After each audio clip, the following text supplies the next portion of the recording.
Joining me now on the Daily Ledger Page 5 beat from Nashville, Tennessee, economic analyst, hedge fund manager, and contributor for Forbes and other major business publications, Thomas Landstreet.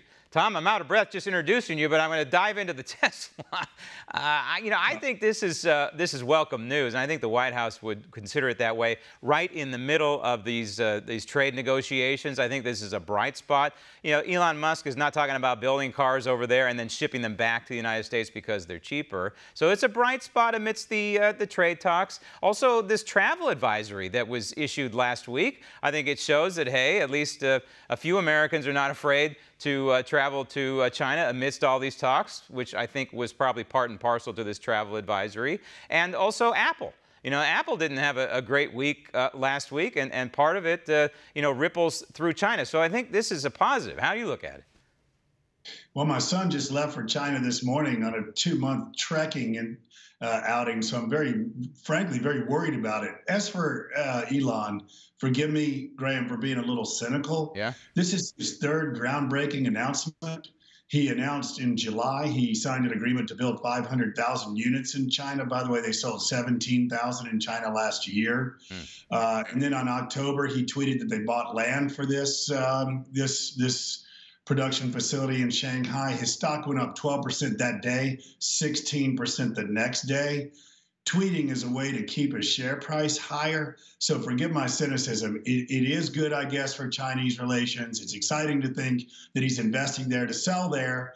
But I'm a real cynic when it comes to this company and this guy. They don't have enough money to even build what they're projecting, and they will not have the Model Y done. They will not have these done by the end of the year. Well, in other words, yeah. And what you're saying, hopefully the SEC is keeping track of all these tweets and the correlation between that and the stock and the groundbreaking and all that. And obviously the numbers are going to possibly shake out in the end or not shake out. But speaking of numbers, I want to drill down on the employment number that we received on Friday. I know it's a few days later, but there's some wonderful numbers behind the numbers, Tom, including black unemployment, Hispanic unemployment. The labor participation rate is what? The best it's been in some 17, 18 years? Yeah, and all these numbers declined year after year under Obama's administration. Each year, blacks, women, Hispanics, their participation rate fell every year of Obama's tenure. And they bottomed in 2016, and they're now surging.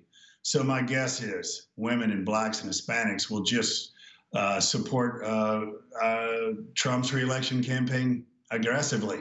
You'll think. You would think. But then again, we have the mainstream media and the Democrat Party to block that. Jerome Powell, interesting, he was being interviewed somewhere in Washington, D.C., along with a couple of the former Fed chiefs as well. And he was asked some pointed questions about sitting down with Donald Trump. Roll tape. Meetings between presidents and Fed chairs do happen.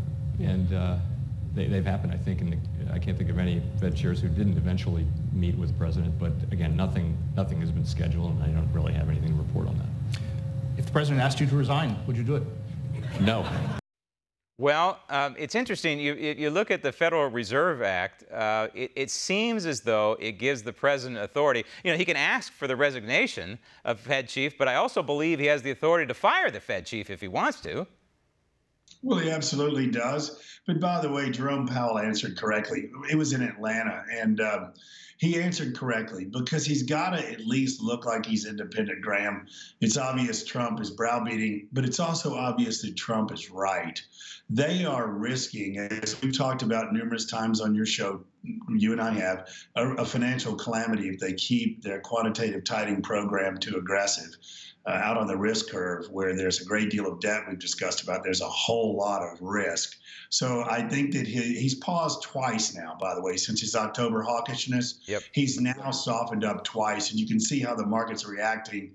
Trump's 100% correct, and Powell was right to say that and declare his quasi-independence. Well, to a certain degree, these Fed chiefs and the folks who serve on the Federal Reserve, they live in a little bit of an ivory tower, if you will.